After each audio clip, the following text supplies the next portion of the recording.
This podcast contains explicit language. I'm just really amazed that we actually have more people than I thought listening into us. I didn't talk about my testicles once.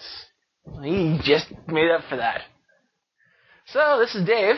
Carlos, two fat guys. Talk games. And no friends. We have no friends today. Yeah, no friends. We sold them on the black market for a shiny loony. A shiny loony and 3 million gil. Boy, did we get screwed. We did. Now I can buy those 99 potions I will never use one of ever again. You know, that's always what I did. I would be obsessed with buying 99 of the basic healing item in an RPG, just so I'd have it. And that's why the Tales games always kind of screwed me over, because you could only hold 15 of any one item. I actually preferred the games that limited things, because you had to think a little bit more, I'm going to say strategically. Just having 99 of any item, especially in a game like Final Fantasy 1, for instance. 1, you could have 99 heals, heal 2, heal 3, or potion. What was the next level potion? The high potion, X potion. Thank you. High potion, and then the third one. I mean, you would, at the end of the game, stock up with 99 of each type. And you would use them, because that last section of the game was fucking hard. At least in the NES version. The pussified version on PSP/DS/your mum was so much easier that it was ridiculous. I like limited items as well. I kind of like the Diablo approach where you can see your bag space. Because, you know, even something like Tales, you can have 15 of any item, but you can still have as many items as you want, as long as you only have 15 of each. Yeah. I'm thinking to myself, you're not really limiting bag space, you're just introducing some weird artificial limit to my otherwise bottomless bag. The question there, though, is should your bag become larger, technically, based on how many characters you have? Because, I mean, if you're going to bring in the limited bag space and then bring in the Diablo system of seeing things, let's face it, the more characters you have, the more bag space you have, then knowing Japanese developers are going to add in the whole, you can buy a cart that then will hold more items, but only out of battle. You'll still have to choose which ones your characters are holding. Sephiroth killed shopping cart! No! Actually, now I think about it, Dragon Warrior did this. Except you didn't have to buy the cart, you just got it at some point in the game. But each character had their own items they were holding, including their armor and weapon. And then you had everything else was in your cart. Earthbound did something similar, where every character had their own inventory. So the more characters who joined you, the more inventory space you had, but everything took up a slot. And there was some mechanical reason to have certain items in certain inventories, namely Jeff, who could use bottle rockets and other devices that were in his inventory. I kind of like that, and I kind of don't, just because the thing is, like, when you have a lot of items to abuse, items don't really get, like, they don't really count against your own resources. They're a resource in and of itself. That's why in shitty Final Fantasy XI, which was already pretty shitty without counting this, you had the issue of the best tanks needing to sub-ninja so that they could get Utsusemi, which doesn't cost any MP, but uses up an item. So you had to farm these items and make them and whatnot for obscene prices, and always have them around to be the best possible tank you could be. And that would have been a lot more intuitive if this item was just an ability that cost you something, or if maybe there was some kind of limit. In the design document for this RPG I'm making, characters have different limits, like some characters just have more pouches than others, but the idea is that, like, they kind of have a set limit to every item they can use per battle. Like, there's still a central inventory, and Black Sigil on the DS did this for the 2 people who played it, me and whoever else out there played this game, where, like, yeah, you can have 99 healing herbs, but if you equip that to one of your item slots, it's only 4 at a time. So you only get to use this herb 4 times per battle. Yeah. And then at the end of the fight, of course, it restocks for you, right? But then you could design encounters around limited uses of items. And I'm okay with that, I guess. There's still the aesthetic question of how the hell they're carrying this, but who cares? Bags of holding have been a staple since Dungeons and Dragons. I like the American Zelda cartoon, both in general, because it's terribly underrated by Zelda fanboys, and because Link's infinite bag, where he would put something in it and the bag would magically shrink it. I thought that was cool as shit. Well, that's a bag of holding. That's what I mean. There we go. Bag of holding. These nuts. However, when it comes to item inventory, I definitely agree that limited is good, as long as they don't make it tedious. Like the fact that they restock you in Black Sigil is a good thing. You're basically telling, okay, I want this item in my inventory, and oh look, you've got some in your main cart, restock. Good. Having to go in and manually do it would just suck. Yeah, having to restock after every fight would blow hard. Which, okay, granted, I'm talking about old games here now, but the Dragon Warrior series you had to restock. Mm-hmm. But we're not talking really high AI or anything else back then. I mean, the original Dragon Warrior 3 and 4, you controlled your main character, and then all the other characters that joined you were basically able to do their own stuff.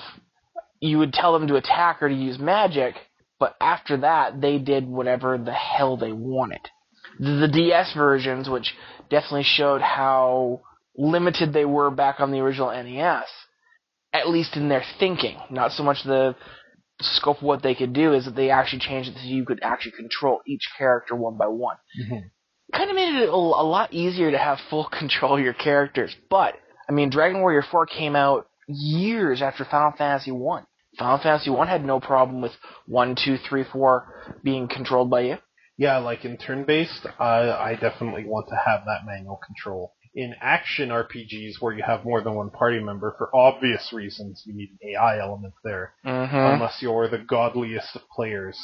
Well, you can do a thing where you get the first guy to do an ability, and while he's doing it, you switch to the second guy and do something with them. Like, if you get your character switching down, you can be a real kind of controlling everyone at once. And I guess, arguably, RTS players do this all the time already. I think this well, not arguably, definitely. Yeah. I mean, at that point, you're talking macros a la Phantasy Star 4, or you're talking the really shitty automatic system of Final Fantasy 12. Yeah, I love a macro system where you have to unlock the commands. Awesome. Heavy sarcasm materia equipped with that one. I'll say right now, I played through that game about maybe... I don't even know if I was halfway through that game. I mean, spoiler alert for anybody who hasn't played this piece of shit. It was about partway through the game where the princess has been captured and is in the flying citadel of all fuckiness, and you're going up there and trying to save her. I think that's near the end of the game. No, I was only 20 hours in. I'm pretty sure I didn't even get to that. Yeah, see, I got to that point, and I was so sick and tired of the macro system that I'm just like, you know something? Oh, well, okay. I was sick of the macro system. I was also sick of having 9/10 of my characters I didn't give a flying fuck about. I mean, there's characters you find annoying in every Final Fantasy game, but my god, the characters were so uninteresting. Yeah, like, other than Balthier and maybe Fran, they were just empty cutouts, so you could apply your proper, whatever it was called in that system, the board, grid system in FF12. They were just empty templates for that. And if they're gonna just make empty template characters, they should have just did what FF1 did and just let you pick who they are. So you might as well inject your own little pretend scenario into them if that's what they're gonna do. Instead of giving you a boring androgynous male-female hero, boring androgynous princess character, boring wide-hipped Penelo, and boring whoever the fuck was supposed to be the main character of the game in the first place, the knight, whatever his name was, Bosch.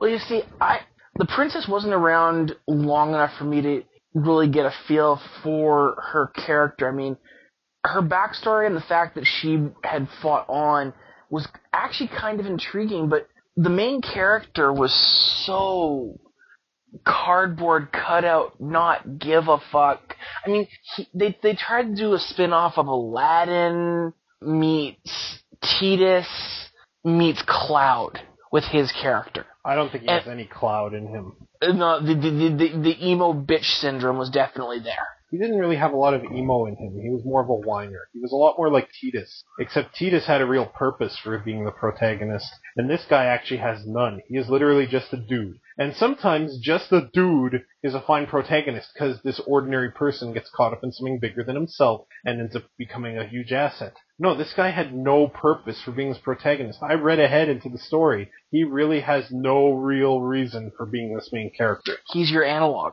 Yeah. And for that, they might as well have let us create a character from scratch a la BioWare games. Yeah. And then let us go. I mean, you could meet Penelope and she could have been a childhood friend. You could still could have done... What? Her name is not Penelope. Whatever. See? I can remember a lot of the characters from the Final Fantasy games. That game didn't matter enough to... You don't remember anybody's name. Barrett. Okay. I guess Tifa. Tidus. What was the name of the Beast Man from FF10? Start with a K. I'm going to need a name. Couldn't tell you. It was Penelope. Anywho, so... Kimari. Oh, I was close. Yes. Anywho, yeah, like... Even if they're going to give you a cardboard cutout, you need a place in the world. Like, I would argue your Diablo 3 character, who is still pretty much just an enhanced, powerful messenger who does all the work. Even he had more, or she, had more of a place in that world than Vaughn did in fucking FF12. I'll agree. And even if that story blew chunks, which it kind of did, except for the awesome translation, which was really good, and the narration in between chapters, which had this kind of flowery purple language English that was really cool.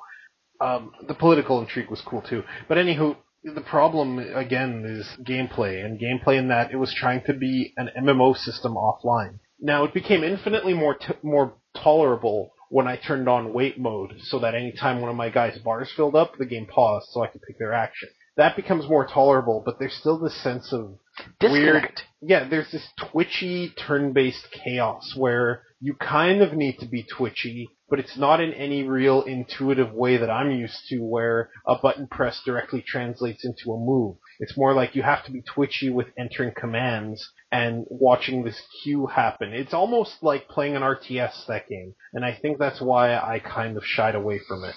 Fair enough. I mean, ultimately, I liked the world of Final Fantasy XII. I did. I mean, the political intrigue was interesting. I liked the massive areas they had that you could explore that had, like, their... What was it? When you found the rare characters, you had the whole... not reward system. The Hunter's Mark. The Hunter's Mark stuff. I mean, I liked the large world. It gave you a false impression of freedom, because granted, if you went into the wrong area, you were slaughtered immediately. But you still had a large area to work with. I sort of wish that we had Final Fantasy XII's world using Final Fantasy XIII's battle system. Because I actually enjoyed 13's battle system. They went back to what 10 was, but then just added on to it. I know some people don't like 13's. I thought 13 was in real time. 10 was definitely turn-based. 13's was real-time, yes. So how is it like 10's? Well, no. 12's with the whole macro system and the pausing with the disconnect, I found the real-time system of 13 actually quite enjoyable. Yeah, but you said it was like 10. My fuck up. Okay, so it's not like 10. It's more like 12, but done better. Would you say it's like 12, but done better? Because I've only seen videos of the 13 games. I'm actually going to say it took the best applications of 10's, moved into a real-time system. So 12? No. Like, I've seen videos of the 13 games, because I just lost interest in Final Fantasy completely after 12. But... yeah, there were some things about it that definitely seemed like they learned their lesson from 12, but that's kind of not the battle system I want out of my RPGs. I kind of want menus and turn-based combat, time bars are fine, or I want full-on action RPG-esque gameplay. So something like Zelda, or something that's a little more stat-based like Diablo. It's kind of what I want out of these RPGs, so I think even if Final Fantasy really perfected that, I don't know if it would get me back. Part of the reason I was interested in Versus 13 is because it is a full-on action RPG in the Kingdom Hearts vein. Well, it's still being made as far as I remember. Yep. Or maybe not. I don't know. Weird conflicting signals from Square. Bottom line is that game's going the route of Duke Nukem Forever. When it finally comes out, you've got the disc in your hand and it actually loads, you'll believe it. Indeed. And it will be so full of derogatory statements against women and tired movie cliches from Duke. And why is Duke in this game? So speaking of Final Fantasy VII, so it's being released on PC with achievements. Re-released. It's the PC version of it, I guess, with achievements for $15. Dave, you're going to explain to us why that is a ripoff. Let me see. Number one, I could probably find a used copy of Final Fantasy VII for PC on eBay for probably around 25 cents. Two... Well, now I'm going to check this. Keep talking while I look this up. He's going to prove me wrong, ladies and gentlemen of the jury. Dickhead. Judge Dickhead will now preside. No, it's $15. I mean, you can buy Chrono Trigger on the iPad or iPhone for $15. Now, there's a deal, sort of. I kind of think it should be around $9 or about $7, but at least there's value there. A PC version of Final Fantasy VII re-released digitally with achievements. What do you gain by it? I mean, it's still the same game from 1990, what, 5? So yeah, the PC version, there's an auction on at $13 right now. So, really? Yeah. Okay, so that's new. I've seen them as low as a quarter online before this. Well, I believe that there might be online or a flea market somewhere that has them for 25 cents. Now, some dude realizes how useless this hunk of metal is next to a quarter. Here's the big problem with what they've done here. I mean, they're trying to get more customers to buy an old Final Fantasy game with no new content, no graphical updates, no nothing. I mean, basically, Squaresoft is saying, look, here's an old game that you all want us to remake. They bitch slap you upside the head, say it's $15, and you guys basically say, please, sir, may I have another? And they do. And all you're going to prove by buying this piece of shit is that they don't have to do HD upgrades to get people to buy old games.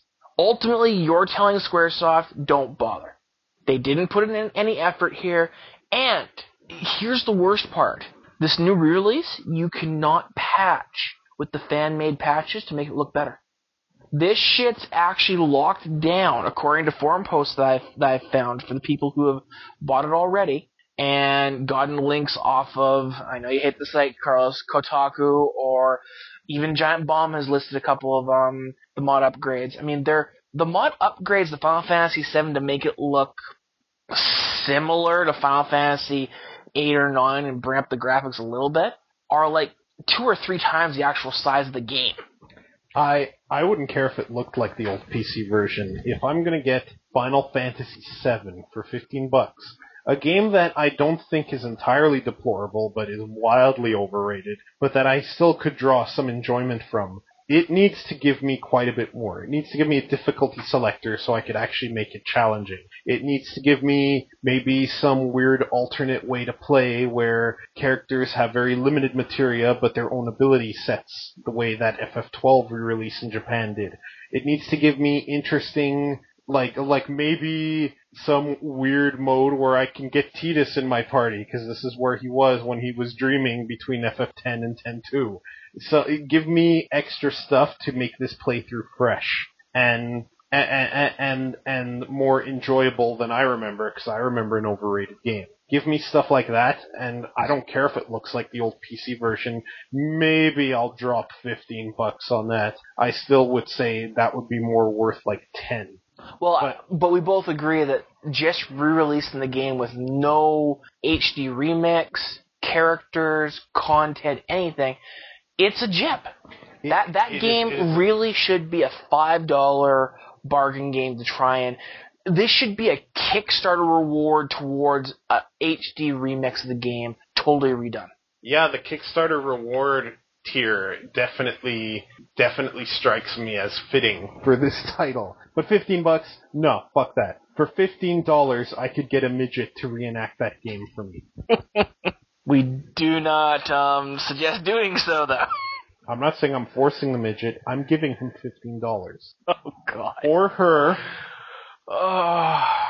But no, the bottom line is people have asked Square to make a high-def version, remake the game, and let's face it, the only reason they haven't done it is ego. Because that is literally a license to print money for Final Fantasy fans. That, and I'm pretty sure they still think FF7 is the greatest FF ever. Well, they've been quoted on multiple occasions that they're not going to remake it until they're able to make a game that will beat it. Fuck off! Wild Arms released that same year, beat it. So I don't know what the fuck their problem is. I mean, I'm going to say this right now. I think 9 beat 7. I think 10 beat 7. I think 8 beat 7. And I say that reluctantly. Well, I won't say that reluctantly. I will defend 8 to the bitter death, because if 8 did anything right, it was to give me characters that A, I cared about, B, that grew, and C, that I enjoyed. See, the whole time compression thing, everything else that we've talked about quite in depth on this podcast with friends. It was convoluted, don't get me wrong, but I'm going to argue right now that it, as convoluted as time compression was, it showed somebody with imagination was thinking at Squaresoft. Yeah, it definitely is imaginative to say witches from the future are trying to compress time, and it's up to a bunch of modern day era kind of fantasy world kids to save it. Even the jumping around back and forth between past, present, and everything else, as far as the storyline went, that took imaginative writing. Did I just butcher that? Yes, I did just butcher that word. You only slightly butchered. Okay. Imaginative. Yes. You said imaginative. Yes, exactly. I mean, somebody with imagination had an idea there, and they went with it. 9, same thing. You had your typical Final Fantasy, medieval, what the hell's going on sort of thing. Other planet fantasy sci-fi world encroaching on ours. It is imaginative. For the characters in 8, I'd argue Squall fit that. Squall was actually really good, and I always thought he would have fit in better with the characters in FF6, who are way better than most of 8. But Renoa still made a good love interest in there. Renoa was the biggest hippie in the fucking world, and I don't understand how Squall didn't strangle her every 5 minutes. In fact, I think there were scenes in the game where he just strangled her every 5 minutes. I remember distinctly in a battle scene, when I picked draw, I drew some fire out of a thing, and then Squall throttled her for a few seconds. She's giant hippie. It's like, don't you love the way that our mission makes the world better? And Squall would give her a totally logical reason for why she's full of shit, and she'd call him a buzzkill, but then she still loved him. But yeah, no, I mean, ultimately, 7 had imagination with a lot of the things it did. It's just so overrated. That's the biggest problem. I don't think 7's terribly problematic, but it's just 6. It's the same idea as 6. The end game of 7, you and I can both agree. The last third of the game, at the very least, was pretty shittily made. It was the same as the last half of FF6. Another way blatantly copied FF6. Except FF6 did it better, with better characters and a better overall story. You mean a continuing story? Let's face it, the last third of 7 didn't really have too much storyline until you hit the final dungeon. And even then it was, get him! We're going to kill you, weird wing feather abomination. Them landing in the crater to then go into the final dungeon, and then that whole little thing they did there where they do the speech before going in. The only thing I can really think of is the intro to Ghostbusters. Get him! Just instead of rushing out, If a remake of Final Fantasy VII reworked the story to make it one giant parody of itself, even though I'm totally games for mechanics and not for story guy, I would buy that for $15. Squaresoft's not open-minded enough. No, absolutely not. They think they are the Shakespeares of fucking gaming. And unfortunately, not for a very long time. A lot of you jackasses supporting them with money think the same damn thing. I'm not going to argue with you. I mean, I think 13 was a steaming pile of shit that actually made 7 look good. Both in world, characters, and gameplay. And I love the battle system to 13. I almost kind of wanted 7 to never leave Midgar. Make Midgar even bigger than it is, and have the whole game take place in it. Sorry, I don't need Coruscant on a Final Fantasy game. I think that would have gone boring. What was so exciting about the world outside Midgar? I remember boring town after boring town after boring temple after boring temple, and one section with inexplicable snowboarding right after Eris died. That's what I remember. She's dead! Woo! We'll never see her again! 360 double somersault no scope. I wish Eris were here to enjoy this. I don't know. I mean, ultimately, for me, it was a breath of fresh air when you finally first left Midgar. Did you have to snowboard down the mountain on her corpse? Like, I thought we were mourning her. This is really deserving of a bloody web comic. Now this I want to see. If FF7 was redone so that they just took Eris' corpse with her for food, food, holy shit. Dude, not cool. Eris is dead. I wish Eris was around to enjoy this. Blatantly lifted from The Simpsons when Homer accidentally killed his pet crab Pinchy and then started eating him. Pinchy was around to enjoy this. Anyway, let's get away from the Final 7 bashing because we could do this all day, literally. We totally could. Let's talk about what we played. I've been playing The Secret World and been really enjoying the kinda levelless system. I say kinda because it's still going to other areas. It's still based off of how many skill points and everything else. So there is kind of a level system, but not necessarily. Other than that, I've been playing around with the PlayStation 2 emulator with my legitimate copies of games. So go screw yourself, Sony. You still have a PS2, right? I still have a PS2, yes. Mm-hmm. And the whole reason that this kind of pumped me up is that I was looking at some of the screenshots proving that, well, what I've always thought. The limiter to these games has always been the massive reduction in hardware power.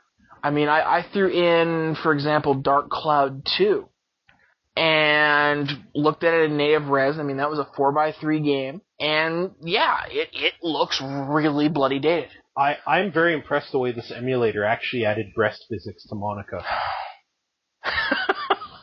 I didn't show you Monica. See, I'm calling bullshit on this. But what I was impressed with was the fact that the anti-aliasing and the other things that you're able to do with the emulator, I will argue with anybody that especially Dark Cloud 2 with its CG graphics, it looks PS3 grade once I make it 1080p with anti-aliasing and everything else.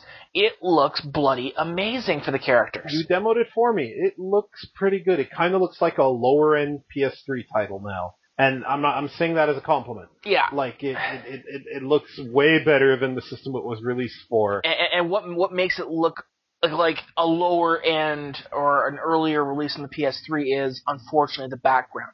I mean, if the background could be brought up to a little bit better, it would probably be a mid-level. I would put on the same area as some of the new ones that have come out here recently. If the background graphics could be brought up, it would be... I've always thought that Dark Cloud 1 and Dark Cloud 2 needed a re-release by them for the PS3. Because let's face it, Sony's in this whole let's get HD remixes of games going. And I'm not against this for most things, as long as they do it right. Silent Hill was definitely not done right. I can't wait till the Silent Hill fighting game comes out myself. I want to play as Pyramid Head? I want to play as generic, emotionally scarred woman B and Pyramid Head team. Gotcha! Versus cat that turns into an octopus and the Silent Hill movie. Ooh, that's a nasty team. That is a nasty team. But I hear their super lasts 2.5 hours and doesn't do anything.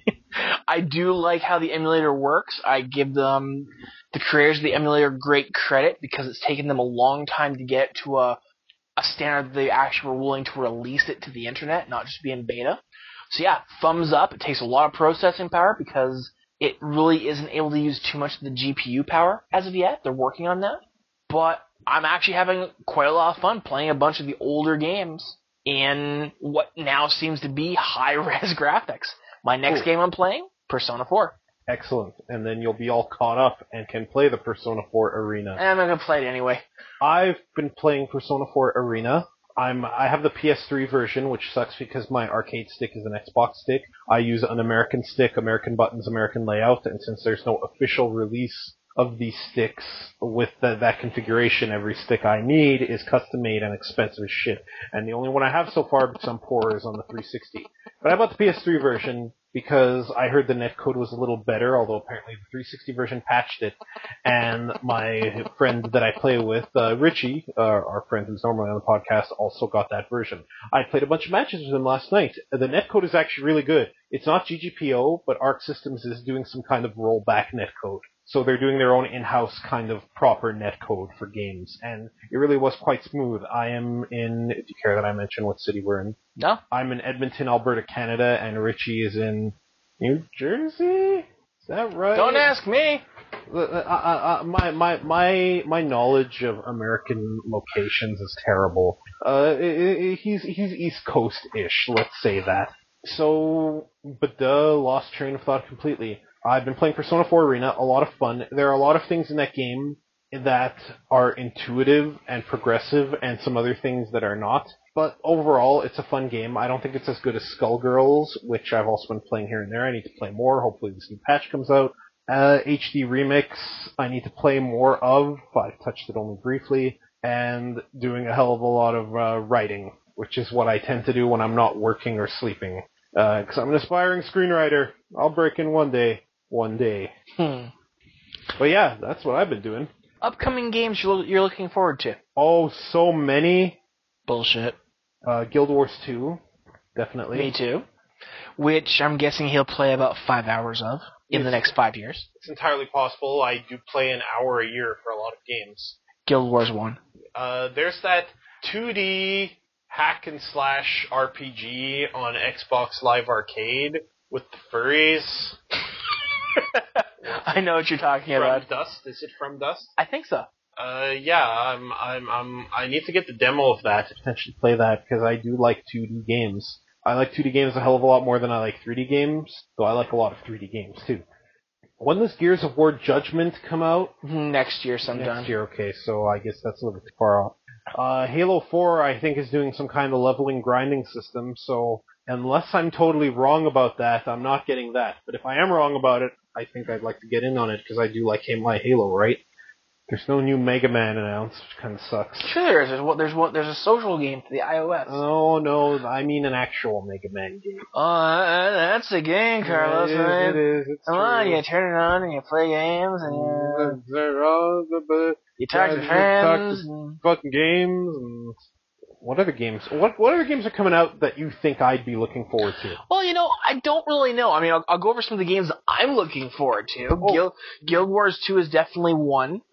There's also that Guilty Gear XX Accent Core Super Turbo Revival Dynamite. Yeah. I just want an actual widescreen, proper, brand new version from them. Yeah, it's not widescreen. I know, because they're just milking the original engine for all it's worth. For me, Darksiders 2, but that's more of a game that I'm now playing because I bought it.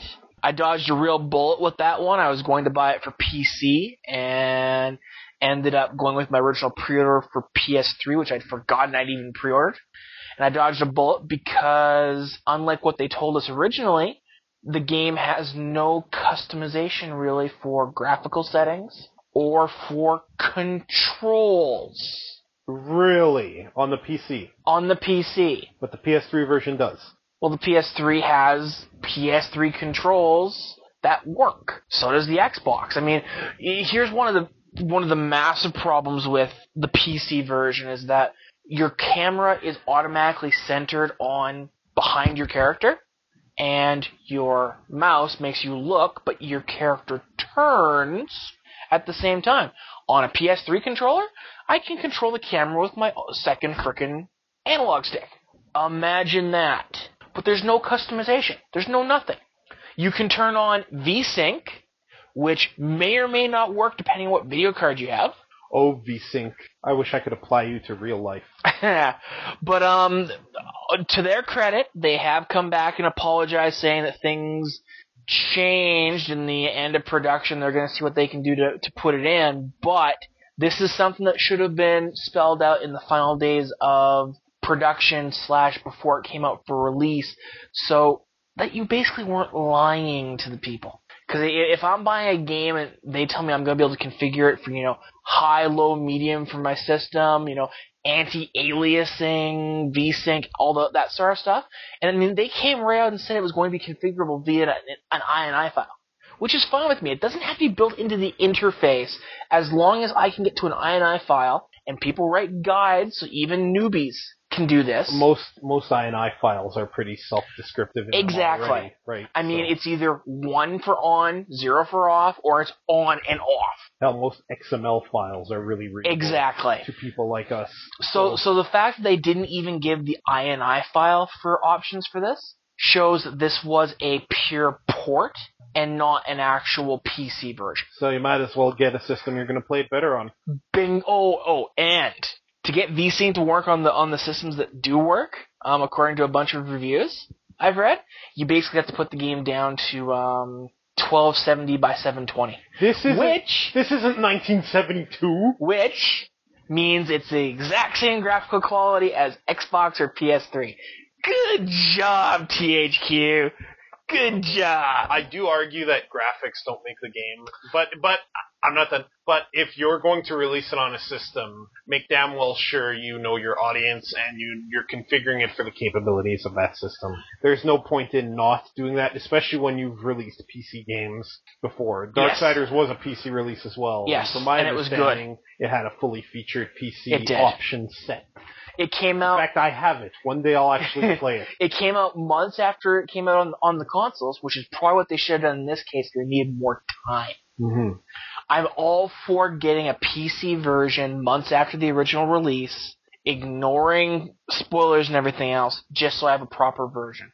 Graphics don't make the game, I will agree, but it bloody well helps. It is gravy. I do like, for example, the fact that in Persona 4 Arena, it is beautiful. It is crisp and high-res 2D goodness. But we expect that from ArcSoft, though. From ArcSys, yeah, but ArcSys has one big issue. If you look at Guilty Gear or BlazBlue, yeah, they're high-res and crisp. They also have about 2 frames of animation per move. In Persona 4 Arena, characters have around 3 to 4 frames of animation per move. It's doubled. So it's like double the quality. It's not like Skullgirls where it's high res and third strike animation quality, right? True.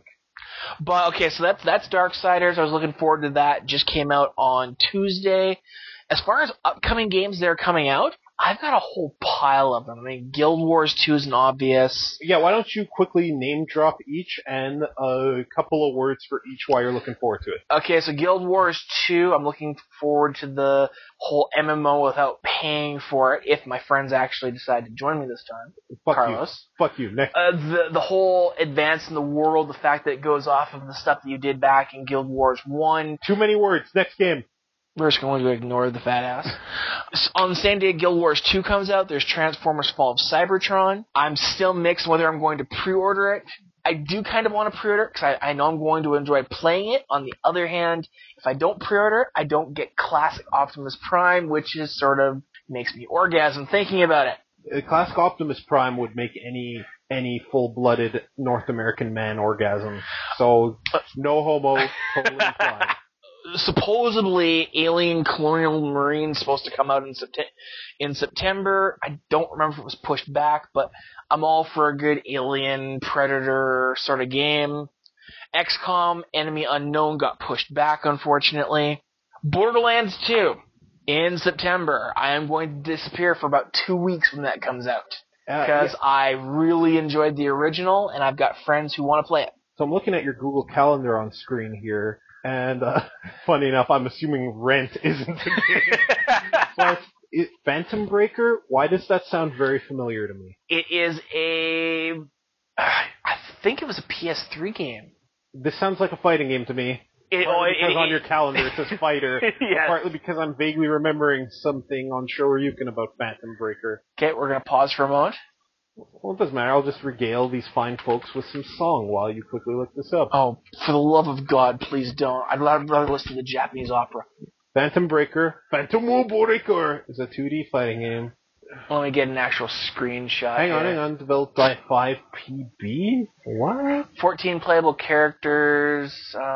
Let's just get some images here, because I think this was very anime.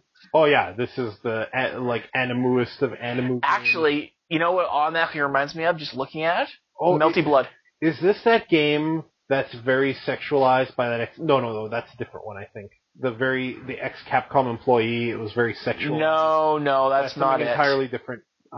This looks pretty, but like what kind of 2D game is it? Is it more I think we're going to have to look at Okay, we're going to pause and we'll be right back. Okay, so we just watched a sort of preview trailer fucking video of a match in Phantom Breaker, the generic anime wants to be an Arc Sys game, but kind of looks like ass. I don't know. I'll take back my 2-frame Guilty Gear now, please, because it looked a hell of a lot better. It looked a little dull. It looked like there was just...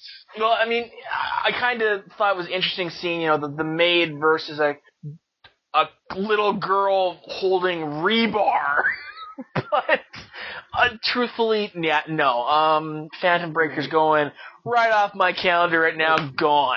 Maybe, looking at the video, I didn't see anything about the way that it played that really jumped out at me. Nothing about it looked like, it kind of looked Arc Sys-ish in that it kind of is ground-based with a few things that take people up into the air, and then you can kind of go off that, but I don't know, maybe there's a great zoning game in there, and I haven't seen enough, but nothing about it leaps out at me to go, I need this game. We'll see videos of it when it comes out, probably. Hey, maybe it's the greatest 2D fighter ever made, and everyone will have to get their Phantom Breaker on at the time. For now, Going on with games that are coming out, and I'm going to go all the way up to December in this case. There's the XCOM re-release strategy game, not that first-person shooter one, even though I'm interested in both. That comes out October 9th. For those who are interested in operating systems, Windows 8 releases October 26th. Yay! Number of people who are gamers that care? 0. Moving on. November, we've got Hitman Absolution. So sadly, I mean, we're basically getting all of our games in August and September, and then we go into the usual glut of good or decent games. There's a couple in there for different people that we'll like, but ultimately, I think Hitman's the highlight of November. And December, we've got diddly squat like usual. Maybe Microsoft and Sony need to move their whole games of summer thing to December. I like how January 1st on your calendar has BioShock Infinite. Someone's being hopeful. Well, no, I always put games that we actually have really no idea when it's going to come out in that year. January 1st, especially when it's the next year. Because let's face it, BioShock Infinite, with all the trouble that it's had, we don't know when it's coming out. We don't know if it's coming out. By the time this game comes out, Elizabeth's tits better be triple E. But yeah, BioShock Infinite, Watchdog, and The Witch and the 100 Nights for PS3 are probably the highlights so far of next year's gaming. Granted, we do have the next Gears of War game. The Witch and the 100 Nights kind of sounds like a porno name. Boom chicka wow wow. Yeah, how do we say this? The Cum Witch and the 100 Gangbangers. Oh God, Carlos. Oh wow, that sounds like part 4 of Narnia. Part 4 of Narnia. Man, if part 4 of Narnia was just a chick getting banged by 100 dudes. Wait, is that gay? Hang on, we gotta pause while we figure out if this is gay or not. It is. Oh. But yeah, no, as far as games go, we've got pretty much a glut coming. Couple of movies, though, that I'm looking forward to. Wreck-It Ralph, November 1st. Yes, gaming-related movie that may be golden. And released by Disney, not Pixar. Well, yeah, it's not a Pixar release, so I imagine it's going to be of similar quality to Tangled or to the Princess and the Frog. So it'll be good, but not great. I don't know. But all the video game characters, man. I mean, from what we've seen, even from just the trailer, That's a different style than they've done, so I'm expecting Pixar level quality as far as the animation goes, but I'm just surprised it wasn't done by Pixar themselves. I think it's maybe Disney's finally starting to evolve their technology. I remember Tangled was good. Tangled had CG as well, but it was for all intents and purposes one of their 2D princess features. Still, I really enjoyed that movie. There was a couple things they could have done to have made it spectacular, but I still really enjoyed it. I like the complicated villain in that movie. Yes, absolutely. And I have no idea who the hell the villain in Wreck-It Ralph is going to be. I got no indication based on the trailers. I sure hope it's Eggman, but I doubt it'll be Eggman. I doubt it's going to be any of them, honestly. No, it's going to be an original character, of course. From what I'm seeing there, I'm not expecting an actual villain. I'm expecting it to be an internal conflict. The issue with that is I don't think Disney's ready to release a movie like that. Maybe they are. Maybe this is the one where they finally do that, because from the trailers we've seen no indication of an actual opponent. We've seen Wreck-It Ralph trying to improve himself and thrusting himself into different situations that aren't working. That tells me internal conflict. Maybe I'm right, maybe I'm not. We'll see November 1st. Keep in mind, all the best heroes have internal conflict no matter what. Luke Skywalker had internal conflict. Granted, but it could be in the end that maybe he is his own enemy. Like, literally. I will say that it is rare for this to happen, and that if it doesn't happen, that's not necessarily the movie being a bad thing. No. But I'm cautiously optimistic about it, but cautiously. Okay. I'm still going to go see it because all those video game characters in one place. Yes, Bowser absolutely. and Eggman. Oh, I can't resist that. Now, another movie, and I never thought I would say this, I am looking forward, drumroll, to Silent Hill Revelation 3D. I posted, right after I saw this trailer with my sister and my brother-in-law, I posted on Facebook that when the hell did this series get the right to not suck? The trailer both impressed me in what they were doing as well as the quality that I was seeing. Unless the villain of that movie is Dr. Evil, I don't think I want to go. That's fine. I'm just saying that I was impressed, and I will be going with my brother and my sister. Brother-in-law, rather. Other than that, though, other than maybe The Hobbit in December, yeah, glad of movies, too. I have a whole backlog of movies I haven't seen yet that I have to get to, and these are getting old, so I better get to them. Like Astro Boy and A Simple Man, is it? The Coen Brothers wrote it. The original True Grit, which I hear is really good, and I'd like to watch the new one again because I'm not a westerns guy, but True Grit, the new one, was just too much fun. Give me a Clint Eastwood spaghetti western any day. I don't really like Clint Eastwood spaghetti westerns. I think I like True Grit because the little girl was the main character, and all that she was interesting and surrounded by all these interesting supporting characters who were funny and flawed and real, and yet she got nominated for supporting actress. The protagonist got fucking Academy Award politics are really stupid. We'll spend a whole podcast talking about that. Academy Award politics and shitty gaming awards shows. Yeah. Like, we need to spend a whole podcast talking about why Spike TV's gaming awards shows is irrelevant. Irrelevant and stupid, and why, well, Extra Credits kind of did a show like this already of why a real gaming awards show, but that doesn't mean we can't fucking weigh in on it. Exactly. What else do we got to talk about? Unless you want to start adding TV shows / anime to this podcast, not a hell of a lot. We can add anime. Anime's garbage. Watch better things. Unless you're going to watch old Dragon Ball, then you're okay in my book. I can name a number of shows that we actually enjoyed watching. Name 73. No. I can't name 73 borderline decent animes. I will begrudgingly admit I kind of want to see the third part to that remake of Evangelion. I'm saying that as a soft G until the day I die. And the reason is because I thought 1 and 2, I enjoyed 1 and 2. I thought they were okay. Evangelion is not the freaking pedestal of fiction, unlike what a lot of anime fanboys say. And anime fanboys are already a group of people you generally don't want to pay attention to ever for any reason. But I like the rebuild of it because it kind of seemed like Hideaki Anno was sane when he was doing them. And because I never liked Shinji's fate in the original, In the movies, I thought he acted completely out of character because even though he was flawed and fucked up, he was still heroic. He still did the right thing when called on it. And it is completely out of character for him to masturbate to comatose Asuka and then do fuck all while the whole world's crumbling around him. That's not Shinji. So I'm kind of hoping this new series gives him a different fate. My prediction, it's going to be some cycle bullshit where he's lived all of these various incarnations and this is going to be the one where he finally breaks out or something. Maybe, but I'm willing, until I see it, I can speculate, but I'm not going to, because... But even this new Eva, I don't think it's that great. I think it's good in a B-movie level way. Like, it's still... And for me, for my expectations of the new Eva movies, I mean, I was expecting a C or a D grade remake. The fact that I got a high C to a low B was surprising to me. So I have enjoyed it. I think that reminds me of...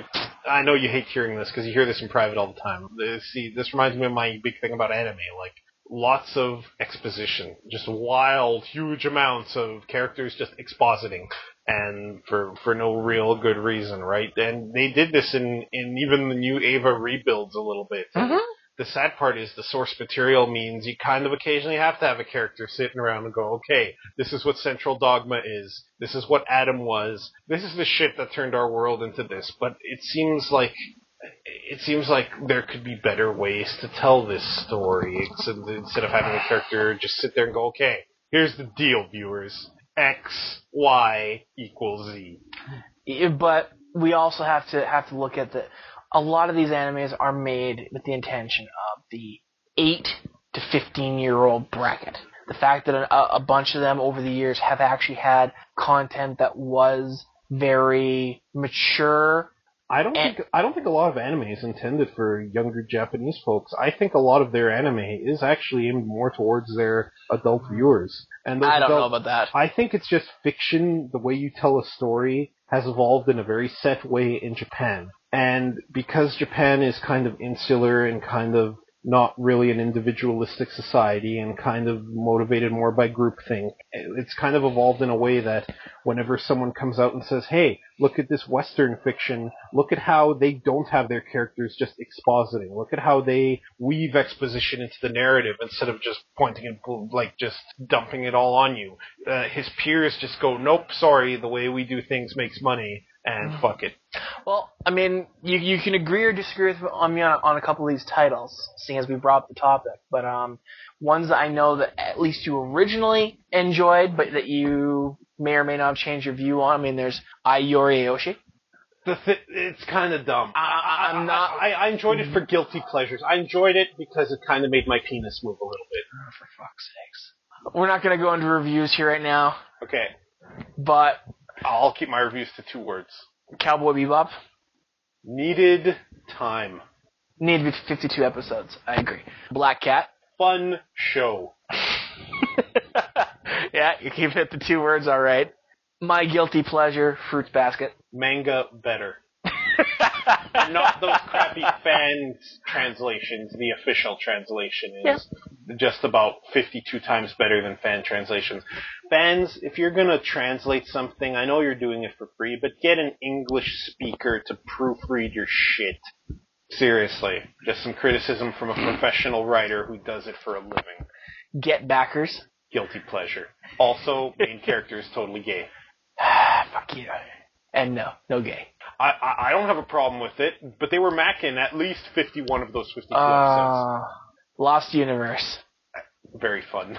Classic Slayers. I liked the dub of Lost Universe because Kane Blue River was such a psychopath when he was fucking, like, when he battle cried, he's like, blah, blah, blah, blah, blah. I mean, definitely for our taste, we go with a lot of the older stuff. I do still keep involved in some of the new animes, but the bottom line is a lot of them are guilty pleasures. They're not great by any means of the imagination. However, Loki Ragnarok. Needed Galactus. Other than Galactus, though? Needed Thanos. Mushishi. Okay, I need to use more than 2 words for Mushishi. I reviewed Mushishi back when Pop Culture Shock actually took my reviews, and before they let me go because they thought I was too angry. Fuck them.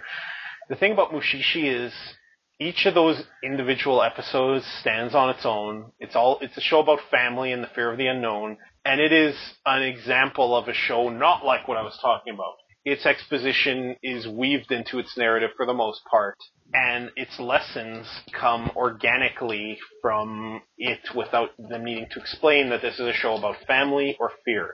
That's something that comes out. They never explicitly say the show is about family or fear, but the every episode touches on family and fear. And I think that's one of the few examples of fiction from Japan that does it right.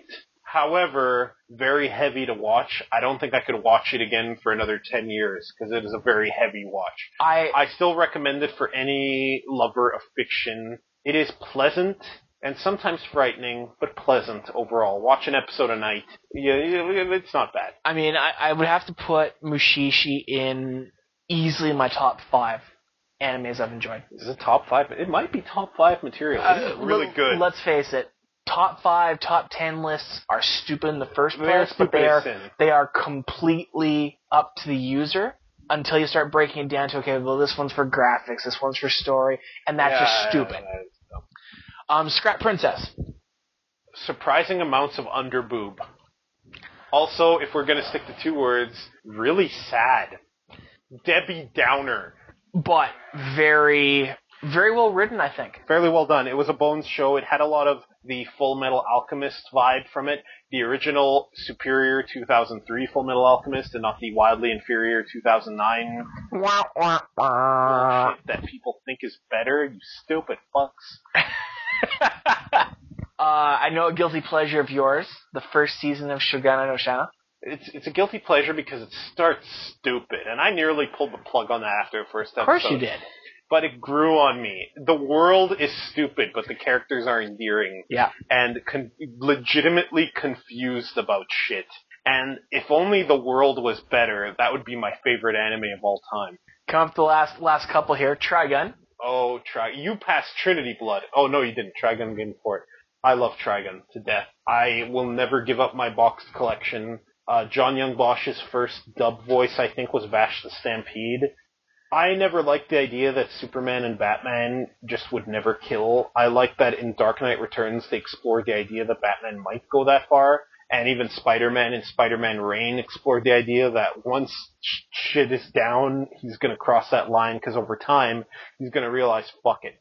And I liked how they introduced Vash to this. They put him into a situation where he had to kill a man who swore he'd never kill, and he had to because it served the greater good, and it warped him, it changed him, right? And there's a lot endearing about that show. There's a lot to love about Trigun. Agreed. And it is also really, really strong anime, and I'm kind of afraid to rewatch it because I don't know how it's aged. Truthfully, I think it's still quite a fun anime. Some of the isms to it have weakened a little bit, but if it was an A+ in your book before, it may have fallen to an A-. Perhaps. That's fair. Trinity Blood. Oh, Trinity Blood. I'm going to call that a guilty pleasure because there's a lot that show does wrong, but it's very atmospheric, and it does have very endearing characters. It's becoming a buzzword of mine today. Yep. This whole show's turning into you naming a title and me talking about it. Crazy vampires. I mean, I watched that series originally subtitled, or at least part of it. And I bought a lot of anime back in the late 90s, early 2000s, and I would always get the special editions, and me and Carlos would spend a weekend watching different shows. And Trinity Blood, we really enjoy what was going on. The main character was both insane, but also had the comedic, low-down side to himself. It was a really fun anime to watch, but we ended up on the last disc, and I mean, coming up to that last couple episodes, we were pumped, because at that point from the preview of the next episodes, everything that was going on, we had fun talking about, everything from the Death Star to Darth Vader to world galactic events going on. It was the preview of that last DVD. Was it Funimation that released Trinity Blood? I believe so. Funimation's preview of the last disc made it seem like shit was hitting the fan like shit had never hit the fan before. Like, Trinity Blood really does escalate. Like, the stakes really grow in Trinity Blood. It's Funimation, isn't it? Yes. Studio Gonzo, yeah, Funimation. And the stakes really did rise in Trinity Blood. And that preview was like everything was happening.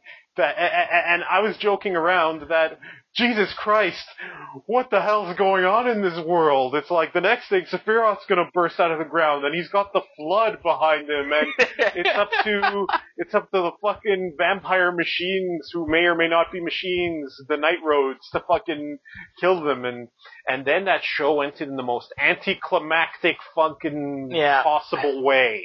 Great show, terrible ending. Like a lot of manga to anime runs, the manga hadn't actually finished that saga as of yet, so they had to end it their own way, and it sucked. I never understood why shows like anime feels the need to just stick to their manga.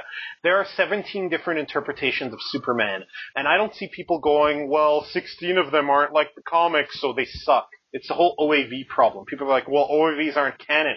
Who cares? The first Naruto OAV was actually watchable because they ignored that stupid canon. Moon Phase. Here's an anime for pedophiles. If you're a pedophile and you're unabashedly a pedophile and you want to try to defend a really, really shitty show to your non-pedophile friends, pick Moon Phase. The same applies to Elfen Lied, one of the most beloved and terrible things ever made. Last anime we'll do here, those who hunt elves. Fun, but. Fair enough. That's my 2-word assessment. Yeah, I mean, we're, in these podcasts, we're trying to find ways to definitely pass on more of what we're doing as far as all forms of entertainment. Ultimately, it's becoming more of, two fat guys talk than two fat guys talk games. Well, when it's just you and me, when we have friends on, I like the format of what we've been playing, what we want to talk about, and then games. Yeah. It's kind of hard to do games with just you and me. We could do it, but us playing paper, rock, scissors without you guys seeing the dramatic tension behind it probably wouldn't be exciting. So, I mean, we'll probably throw in some reviews, but me and Carlos tend to play a lot of different games, not at the same time, so it's really hard for us to do a joint review without turning this into another job. And we're not looking to do quite yet. Not yet. Or ever. I don't know. Yeah, no. So, I mean, we're definitely going to branch out into more forms of entertainment, probably even movie reviews, anime reviews from the past, stuff like that. Anime. And we are going to, you'll hear punches and kicks and world devastating blasts of power between me and Carlos on different things. Who knows? Maybe we'll even turn it into having to watch some of the new stuff and then totally tear that shit down. I don't want to do anything that forces me to watch anime. Anime is like the fucking... It's the Antichrist. Denied! Anime is the Antichrist. All of it is one being. This has been Carlos. And this has been Dave. Two Fat Guys Talk Games. Next time, we will probably have friends aboard, I think. Either that or we'll eat a steak. Or we'll eat a steak. Delicious wooden steaks. It's making me kind of horny. Do you want to turn around for a bit? No. So I can relieve myself? No. It's fucking disgusting, Dave.